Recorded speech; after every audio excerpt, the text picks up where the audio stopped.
2016 masih pakai kartu 3G. Deso. Mau upgrade 4G tapi malas ganti nomor dan ke galeri? Kerjain sendiri aja sob. Bisa dapat kuota gratis 12 GB lagi. Link tutorialnya ada di kolom deskripsi di bawah ya. See you.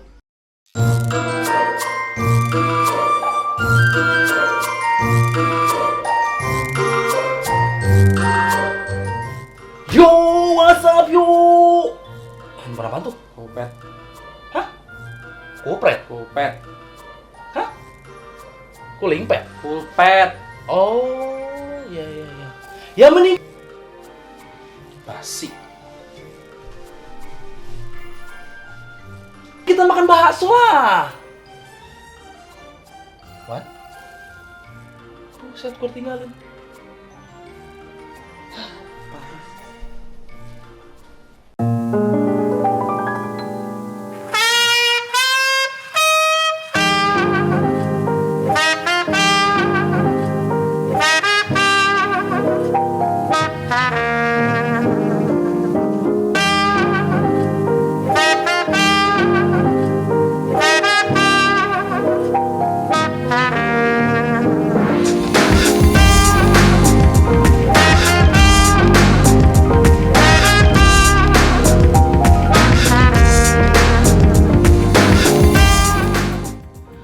Untuk kesekian kalinya saya kagum sama desain HP-HP Coolpad. Mulai dari seri Fancy, Max, dan terakhir sekarang ini adalah Sky 3. Walau HP ini masih pakai material plastik, tapi kesan premium tetap terasa, apalagi unit yang saya review berwarna emas. Bagian depan hanya terlihat layar yang membentang tanpa tombol navigasi, yang artinya HP ini punya navigasi dalam layar. Peletakan tombol juga pas, tombol power di sebelah kanan dan tombol volume di sebelah kiri. Jadi untuk desain tidak ada yang salah dengan HP ini, dan saya suka. Keren. Ini adalah layar dari HP ini. Ya, saya tahu apa yang ada di pikiran kalian. Saya juga tahu kalian sudah menyiapkan kata-kata untuk mengomentari layar si HP ini, iya kan? Sky 3 punya layar sebesar 5,5 inch beresolusi HD dengan kerapatan hingga 294 ppi. Walau resolusinya masih HD, nyatanya layar HP ini masih terlihat tajam dan nyaman saat kita pelototin lama-lama. Sampai saat ini saya masih belum tahu jenis kaca apa yang dipakai si Sky 3. Apakah Corning Gorilla Glass atau Dragon Trail? Layarnya terlihat cantik dan tanpa bezel kalau dalam keadaan mati. Tapi saat dihidupin, kita bisa lihat black border yang cukup tebal. Walau terlihat agak mengganggu dan bikin HP kelihatan kurang ganteng, menurut saya border hitam ini justru punya fungsi tersendiri. Border hitam ini secara tidak langsung akan menghindarkan bagian permukaan layar tersentuh saat digenggam atau digunakan. Jadi memperkecil kemungkinan layar tersentuh secara tidak sengaja. Sudut pandang layar di HP ini bagus karena sudah pakai OGS. Kemampuan di bawah sinar matahari juga lumayan, masih terlihat walau agak pudar. Coolpad Sky 3 pakai prosesor quad-core MediaTek MT6735P 1GHz 64-bit, GPU Mali T720, serta 2GB RAM dan 16GB ROM. Agak disayangkan kenapa HP 2 jutaan masih pakai prosesor yang mediocre. Sementara brand lain dengan harga yang segitu udah pakai prosesor yang jauh lebih ngebut. Performa HP ini bisa dibilang biasa aja. Swipe launcher masih kerasa lancar, tapi saat kita jalanin beberapa aplikasi secara bersamaan, udah kerasa beratnya. Perpindahan antar aplikasi kerasa berat dan tersendat. Walau terkesan lemot, tapi masih dalam batas wajar. Free RAM yang kesisa waktu pertama kali booting di bawah 1GB, yang artinya kurang dari setengahnya. Dengan RAM 2GB, tapi ini kerasa kayak keteteran jalanin multitasking. Sering banget aplikasi yang baru kita jalanin di background di-close sama si HP. Kebayang nggak sih kalau kita di-spam sama mantan yang nagih hutang? Pasti ngeheng nih HP, dijamin. Hasil benchmarknya nggak terlalu spesial. Tersedia multitouch sampai 5 titik dan kelengkapan sensor yang kurang lengkap karena sensor gyroscope absen. Buat main game, HP ini masih bisa diandalkan. Hampir dipastikan lancar mainin game-game HD yang ada di Play Store. Cuma beberapa game aja yang saya rasa agak berat.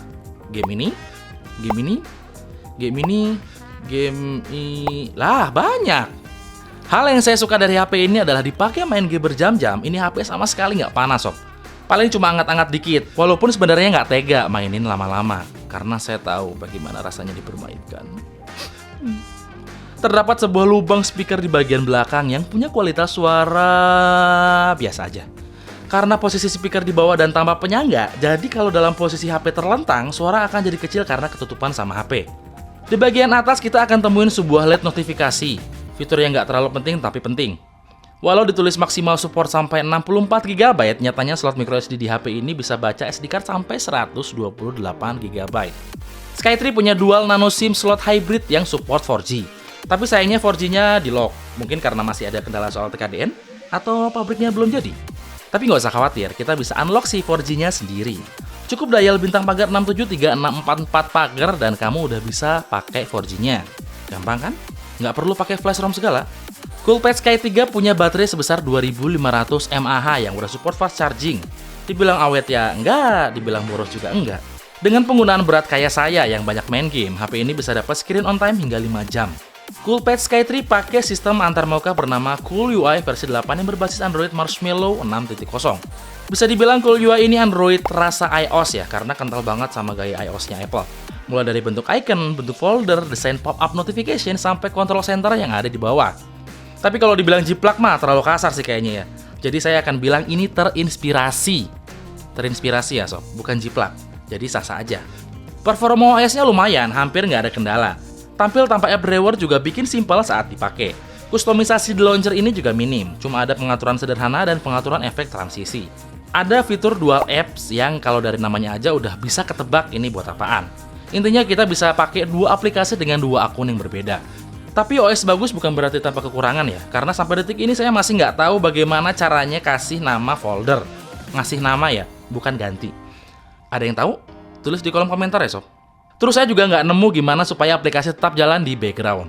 Walau di Task Manager aplikasinya sudah di lock, tapi tetap di-close sama si HP. Contohnya WhatsApp, notifikasi nggak akan muncul sampai WhatsApp-nya dibuka. Usut punya usut, ternyata ada yang harus kita setting, yaitu Smart Setting. Kita harus masukkan aplikasi WhatsApp ke dalam whitelist agar nggak di-terminate sama si sistem. Ribet bener kayak birokrasi di Indonesia. Coolpad Sky3 punya setup kamera 8 megapiksel dengan aperture f2.2 di depan dan 8 megapiksel dengan aperture f2.2 bersensor Sony Exmor R di belakang. 2016 tuh denger HP 2 jutaan masih pakai kamera belakang 8 megapiksel kerasa agak gimana gitu. Oke, skip. Tampilan antarmuka kamera di HP ini simpel dan gampang digunakan. Ada beberapa mode seperti HDR, Night Mode, Beauty, Pro, Panorama, dan GIF. Shutter speed kerasa agak lambat, jadi butuh kestabilan luar biasa untuk mendapatkan hasil yang maksimal. Karena goyang sedikit aja, gambar yang ditangkap pasti blur. Ada beberapa filter untuk menghasilkan gambar yang lebih kreatif. Sedangkan untuk kamera depannya sendiri, opsi kamera yang kita bisa pilih hanya HDR dan Beautify. Beautify-nya juga nggak cuma buat mutihin, tapi bisa buat ngelusin, gendutin, dan ngurusin. Damn, nggak perlu diet kalau gitu. Terus untuk kualitas hasil kameranya, saya ngelihat kayak gak ada yang spesial sama kamera HP ini. Selain sulit dapat gambar yang bagus karena shutter speednya lambat, hasil gambar terlihat agak grainy gitu. Walau begitu, warna yang ditangkap akurat sob. Dibutuhkan teknik yang sedikit lebih tinggi untuk dapetin foto yang bagus dan maksimal menggunakan HP ini. Untuk hasil tangkapan dalam kondisi kurang cahaya, hasil fotonya agak sedikit memprihatinkan ya. Noise-nya berantakan gak karuan. Ya sekali lagi, masih dalam batas wajar. Untuk hasil kamera depannya, ukuran kamera nyatanya nggak jaminan hasil gambarnya akan bagus. Walau resolusinya 8 megapiksel, hasil fotonya kerasa agak biasa aja gitu loh. Tapi dalam beberapa kondisi ya, sama seperti kamera belakangnya, shutter speednya agak kerasa lambat gitu.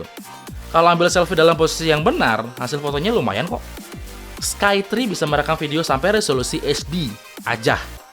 Hasil videonya lumayan, masih kelihatan bergerak-gerak. Udah, itu aja. Oke, kita masuk ke kesimpulan. Mungkin akan banyak alasan untuk tidak membeli HP ini, tapi jangan lupa bahwa ada banyak alasan juga kenapa harus beli HP ini. Salah satunya adalah desainnya yang menurut saya nggak kalah sama HP-HP flagship sob. Keren. Terus handlingnya juga oke, serta punya baterai yang irit. Dan terakhir, jangan lupa, ini adalah HP resmi yang insya Allah barokah kalau dibeli. Walau saya tahu brand ini sering jadi bahan ejekan para fans sebelah yang bangga akan kekereannya, tapi asal kalian tahu, brand ini lagi bangun pabrik di Indonesia dan sebentar lagi akan ada label Made in Indonesia. Brand yang kalian bangga-banggakan kapan bikin pabrik di sini? Nunggu Mukidi jadi presiden. HP ini dijual dengan harga Rp2.399.000 dan hanya tersedia secara offline. Kenapa mahal? Ya, karena Chico Jericho yang jadi brand ambasadornya butuh duit buat merokok dan jajan batagor. Sekian review singkat kali ini. Semoga bermanfaat dan kalau nggak bermanfaat juga dimanfaat-manfaatin aja ya. Irwan pamit dan sampai ketemu di video selanjutnya. Adios.